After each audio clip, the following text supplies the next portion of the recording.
La arquitectura del celibato filosófico. Estrategia, sublimación y la búsqueda de la excelencia intelectual. El fenómeno del celibato ha sido históricamente interpretado a través de dos lentes divergentes que, aunque comparten la práctica de la abstinencia, difieren radicalmente en su teleología y su origen ontológico. Por un lado, se identifica un celibato de naturaleza monástica y eclesiástica, caracterizado por la imposición normativa, la obediencia jerárquica y la búsqueda de una pureza ritual orientada al servicio de una institución divina. Por otro lado, emerge el concepto de celibato filosófico o estratégico, una elección autónoma y pragmática adoptada por individuos que buscan trascender el impulso sexual para optimizar su rendimiento cognitivo, su estabilidad emocional y su capacidad creativa. Esta investigación analiza las bases de las diversas escuelas que han promovido esta última forma de vida, no como una renuncia punitiva, sino como una herramienta de empoderamiento para alcanzar lo que Friedrich Nietzsche denominó el óptimum de la existencia espiritual.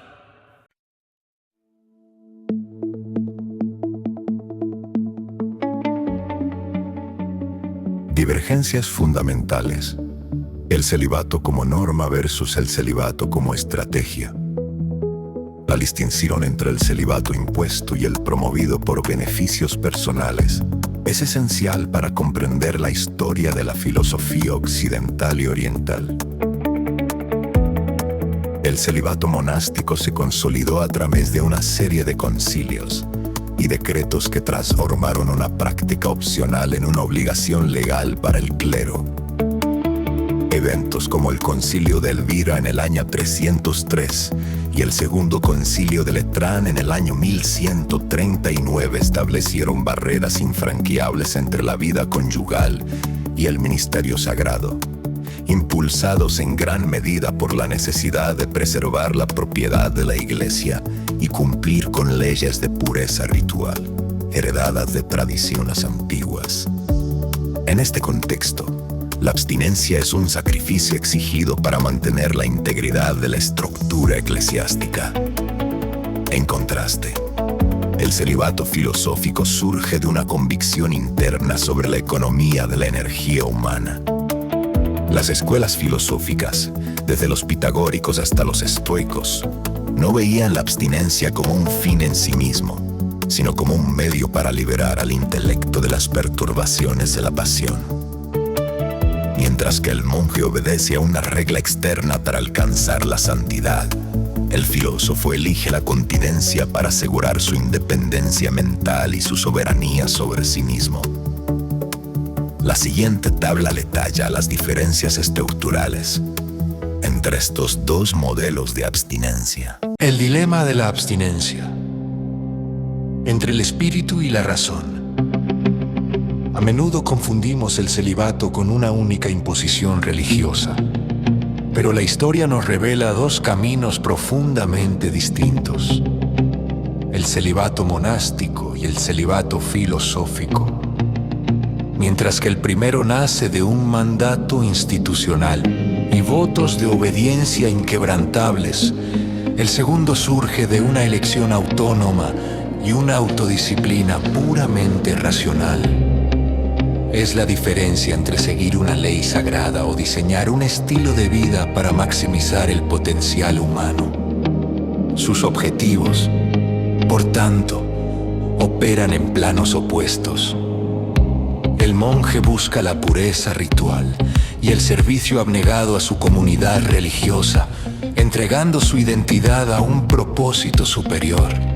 Por el contrario, el filósofo o el estratega busca la excelencia intelectual, la ataraxia, esa paz mental imperturbable y el autogobierno absoluto. Para uno es una ofrenda, para el otro, una herramienta de poder sobre sí mismo.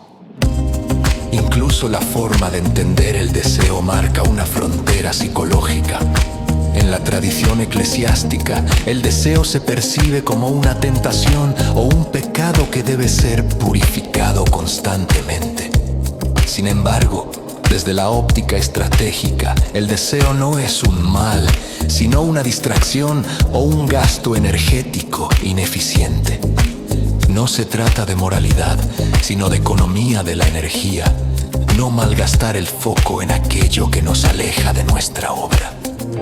Esta distinción también se refleja en cómo el individuo se integra en la sociedad. El celibato religioso vive bajo una jerarquía que le provee sustento, reglas y un propósito definido. El celibato filosófico, en cambio, se utiliza como un escudo de independencia frente a las convenciones sociales, permitiendo al individuo operar fuera de los sistemas tradicionales.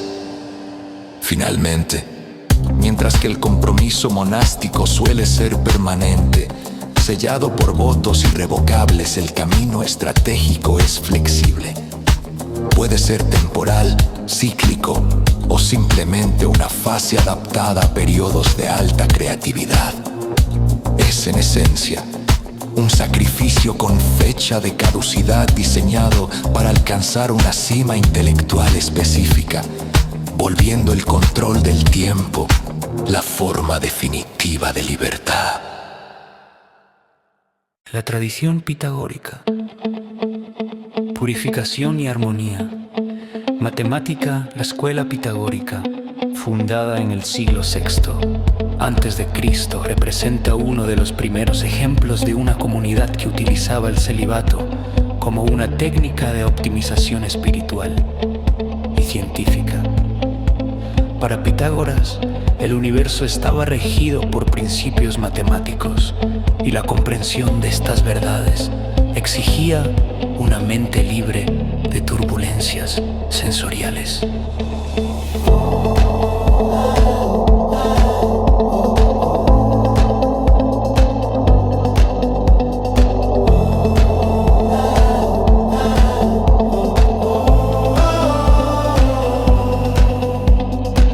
La hermandad pitagórica operaba bajo un estricto código ético que incluía el vegetarianismo, el silencio prolongado y la moderación o abstinencia sexual. El análisis pitagórico sugiere que el alma se encuentra en un estado de contaminación debido a su encierro en el cuerpo y su dependencia de los impulsos biológicos. La práctica del celibato no se entendía como una negación del cuerpo, sino como un ejercicio para mantenerlo en un estado de salud y vigor que permitiera al intelecto percibir la música de las esferas.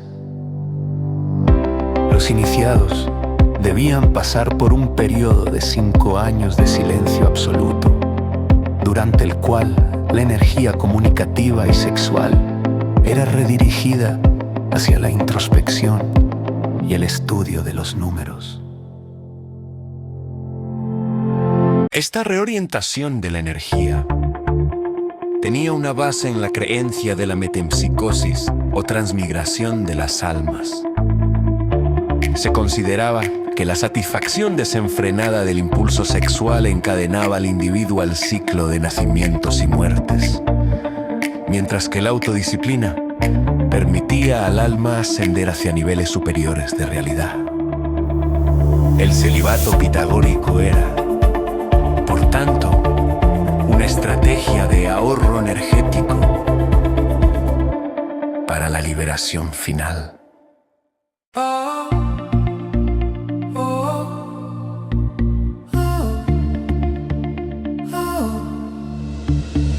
El estoicismo, autarquía y el control de las pasiones violentas. La filosofía estoica refinó la idea del celibato como una herramienta para la ataraxia o tranquilidad del alma. Pensadores como Musonio Rufo y Epicteto argumentaron que la felicidad no reside en la satisfacción de los deseos, sino en la capacidad de no ser esclavizado por ellos.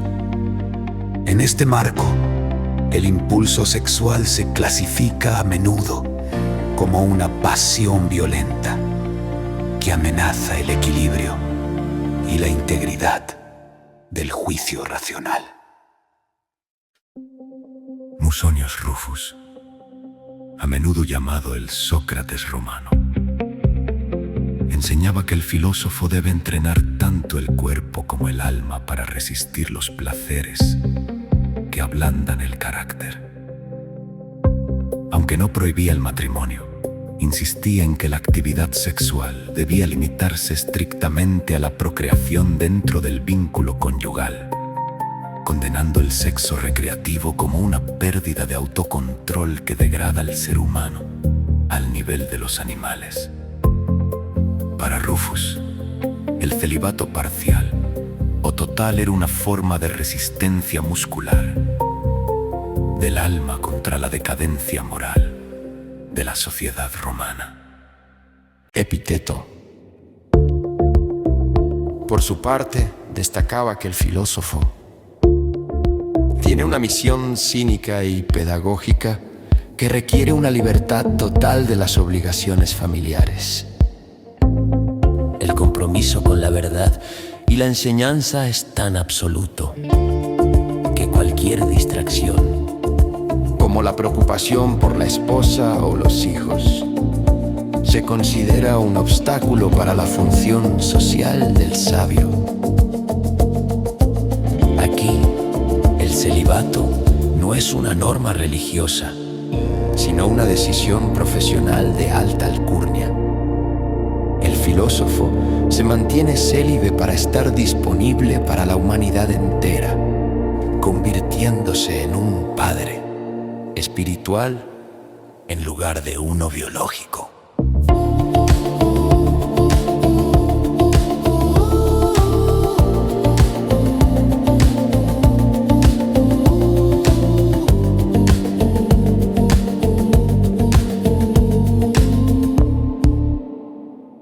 El cinismo de Diógenes, la autonomía radical y el desafío a la polis.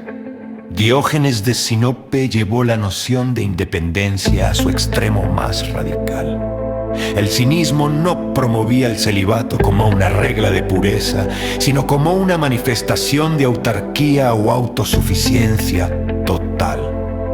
Diógenes rechazaba sistemáticamente todas las convenciones sociales, incluyendo el matrimonio y el hogar, por considerarlos cadenas de oro que impedían la vida según la naturaleza.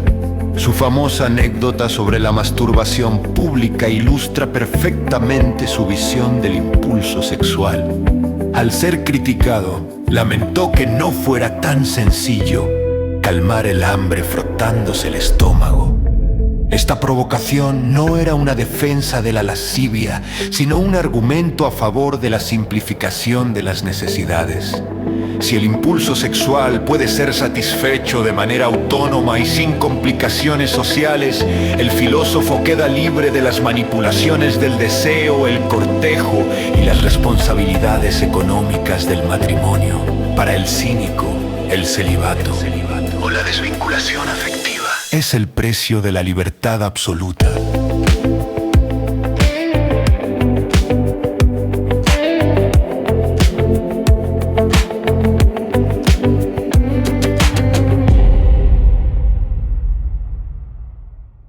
Schopenhauer y la metafísica del amor sexual.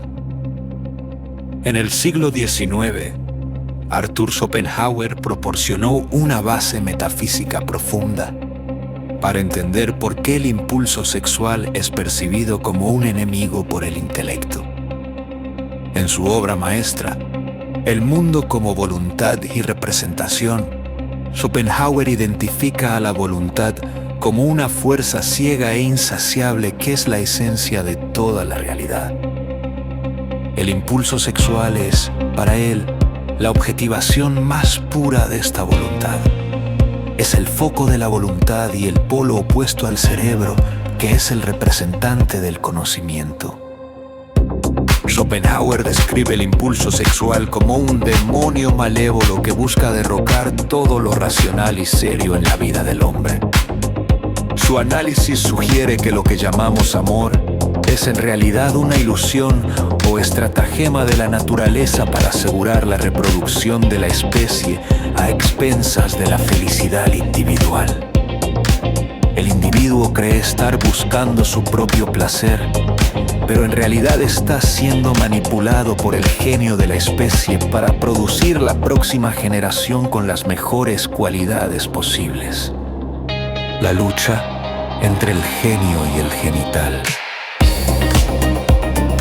Schopenhauer establece una relación de exclusión mutua entre la alta capacidad intelectual y la entrega al impulso sexual.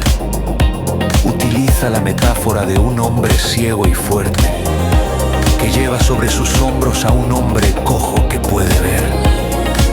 Cuando el intelecto intenta independizarse para contemplar la verdad estética o filosófica, debe necesariamente separarse de los dictados del impulso sexual.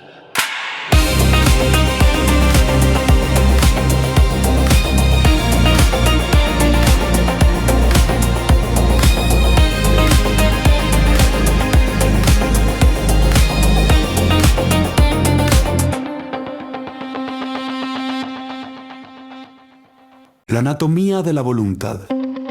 Schopenhauer y el gran engaño. Para entender la lucha del individuo, debemos mirar hacia adentro, hacia la arquitectura misma de nuestra existencia. Según Schopenhauer, no somos dueños de nuestra biología, sino peones de una fuerza ciega en esta estructura. Los genitales no son simples órganos, sino el foco absoluto de la voluntad. Su función ontológica es asegurar la perpetuación de la especie y una vida infinita, incluso a costa del sufrimiento del individuo. En el extremo opuesto se encuentra el cerebro, el representante del conocimiento. Su labor es crear representaciones del mundo y permitir la autoconciencia. Es la única herramienta que tenemos para observar el teatro de la existencia. Sin embargo, esta conciencia vive bajo un asedio constante. El impulso sexual aparece entonces como un demonio malévolo. Su único objetivo es confundir al intelecto, nublar el juicio y derrocar cualquier ocupación seria o elevada. Es la trampa de la naturaleza para que sigamos sirviendo a la voluntad sin cuestionarla. Por eso, el celibato surge no como una simple norma, sino como la negación radical de la voluntad de vivir. Es el primer paso hacia la salvación, el acto de rebeldía definitivo para alcanzar el cese del sufrimiento y romper las cadenas de este ciclo eterno. Para Schopenhauer, la castidad voluntaria y completa es el primer paso de la ascesis. Al negar el impulso sexual, el individuo desmiente al cuerpo y deja de alimentar el ciclo interminable de deseo y dolor. El celibato filosófico es aquí la máxima rebelión contra la tiranía biológica de la especie.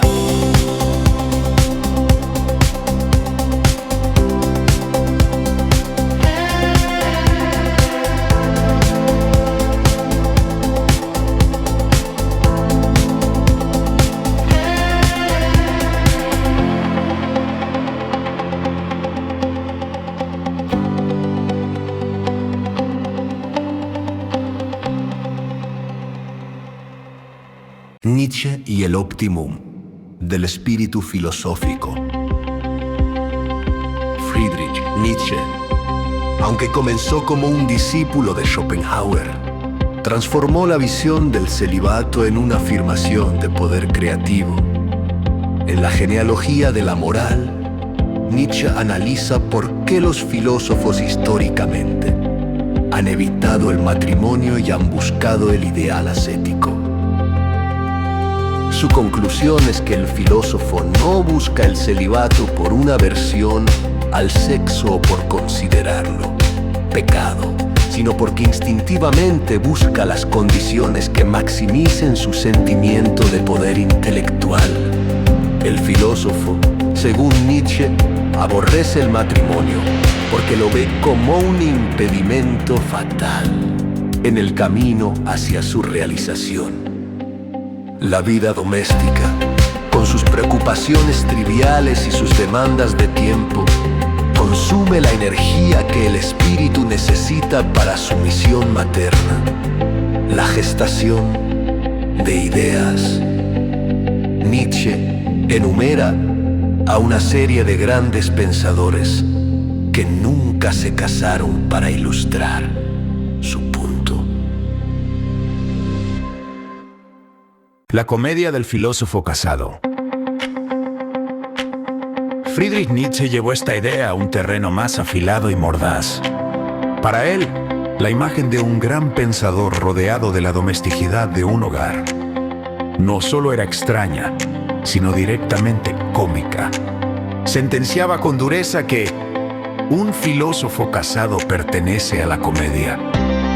Al repasar la historia, Nietzsche nos invita a intentar imaginar, sin reírnos, a figuras como Heráclito, Platón, Descartes o Spinoza en un entorno conyugal. Immanuel Kant lidiando con pañales. Baruch Spinoza sacrificando su independencia geométrica por una disputa doméstica. Resulta contradictorio. Incluso el caso de Sócrates, el único que se atrevió al matrimonio, es visto por Nietzsche como una broma pesada. Sócrates se casó con Xántipa, irónicamente, casi como un experimento para demostrar que un filósofo es capaz de soportar hasta la mayor de las distracciones humanas sin perder su centro. Para Nietzsche, el celibato no es una cuestión de moral, sino una estrategia de supervivencia. Lo define como un ahorro de fuerza. El espíritu creador consume una cantidad tan ingente de energía en el parto de sus ideas que, sencillamente, no queda excedente para la vitalidad animal o la reproducción biológica. El filósofo no odia la vida, simplemente prefiere proteger su integridad intelectual.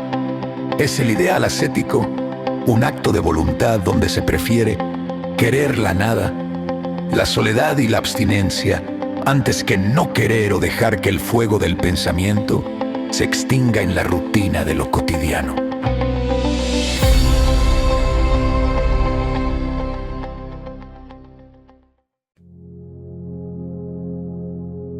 El alquimista del espíritu, Brahmacharya y la transmutación de lojas. Pero si la filosofía occidental ve el celibato como un sacrificio de energía, la tradición oriental, a través de maestros como Swami Vivekananda, nos desvela un secreto aún más profundo: el celibato como alquimia energética. Aquí el impulso sexual no es simplemente un demonio a contener, sino una forma de poder bruto y primordial. Una fuerza telúrica que, si no se descarga, puede ser refinada y almacenada en el cerebro. Este proceso milenario se conoce como Brahmacharya. La enseñanza yogi propone un mecanismo fascinante. Cuando la energía sexual se controla y se redirige hacia el espíritu, no se pierde, sino que sube por la columna vertebral, transmutándose en una forma superior de energía espiritual, llamada Ojas. El Ojas es el combustible de los genios y los santos. Es el responsable de un intelecto afilado como un bisturí, de una memoria prodigiosa y de esa voluntad magnética que define a los grandes líderes espirituales.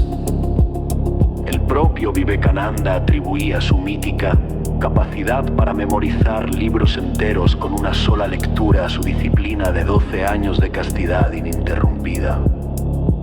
El cerebro de quien practica Brahmacharya posee una vitalidad que el de una persona disipada ha perdido por completo. No es solo agudeza cognitiva, es un encanto o poder de persuasión especial que impregna la palabra. Pero esta alquimia no está exenta de riesgos. Vivekananda advertía que practicar meditación profunda sin observar La castidad es como tratar de conducir un coche de carreras sin sistema de enfriamiento.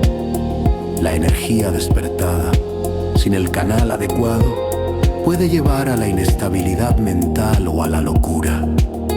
El celibato es, por tanto, el sistema de contención y el combustible de alta calidad necesario para el motor de la realización espiritual.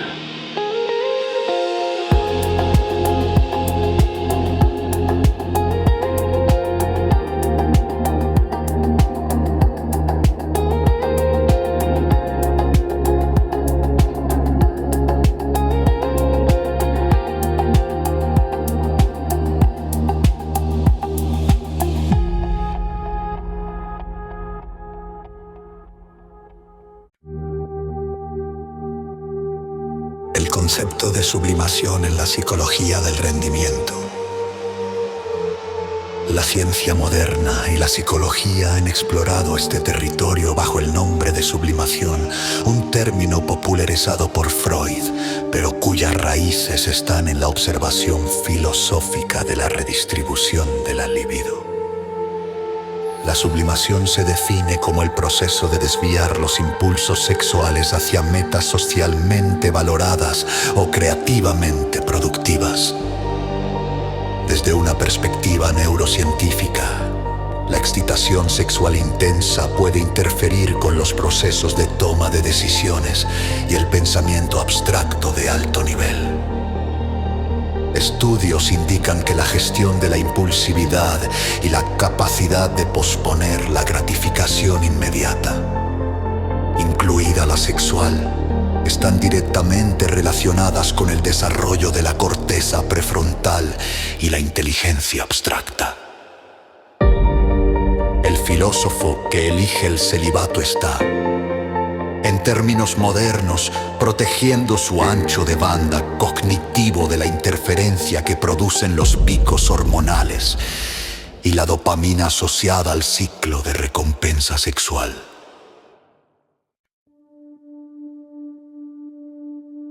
Hoy en día, se observa un resurgimiento de lo que se denomina celibato consciente o ayuno sexual, especialmente entre las generaciones más jóvenes que buscan un respiro frente a la hipersexualización digital.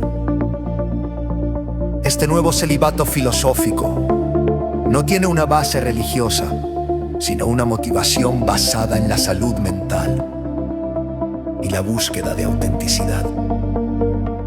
Muchos individuos reportan que, al retirar el sexo de la ecuación de sus relaciones, pueden construir vínculos basados en la comunicación y la compatibilidad intelectual, lo cual resuena con la distinción estoica entre el eros racional y la lujuria ciega. Además, el celibato se utiliza como un reinicio emocional, para sanar de traumas pasados o para recuperar el enfoque en prioridades personales y profesionales.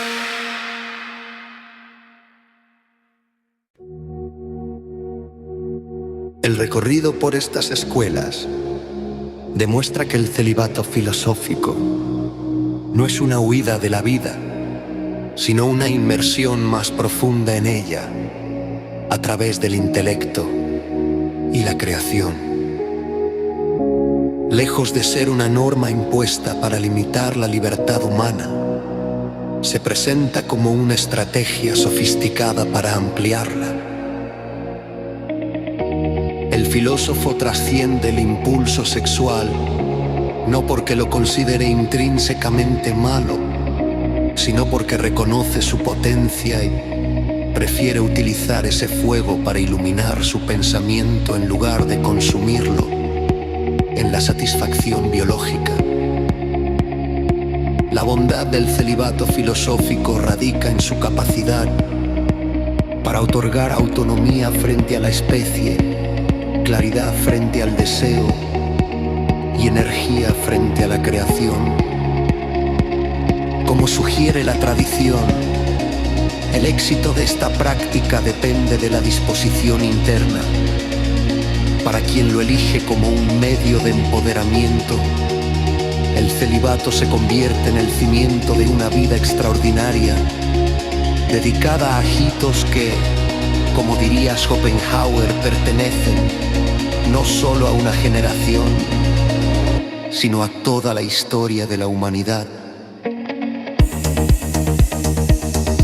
En última instancia, la renuncia a lo físico es la invitación a un banquete intelectual donde la gratificación no es efímera, sino tan duradera como las ideas mismas.